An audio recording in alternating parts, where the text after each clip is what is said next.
من داشتم این رو میگفتم که من با آقای قلعه‌نویی رو 3-4 مسئله صحبت کرده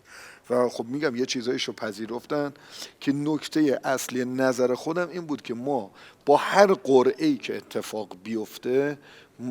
گیم مدل ما در جام جهانی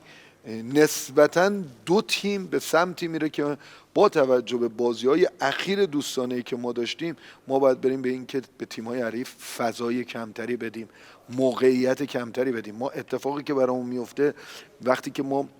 این اجازه رو میدیم که روسیه موقعیت‌های متعدد گلزنی رو دروازه ما ایجاد کنه و افغانستان هم به ما گل بزنه، ما یعنی که اجازه میدیم که تیم‌های حریف راحت به باکس ما، به 18 قدم ما، به در حقیقت میشه گفت لایه آخر دفاعی ما نزدیک بشن. خب این نیازمند این است که ما چه لحاظ فاصله تیمی، چه لحاظ فشردگی روی توپ و فشردگی فضا یه تایپ متفاوتی رو ایجاد کنیم. در رابطه با آقای نوراللهی صحبت کردم، در رابطه با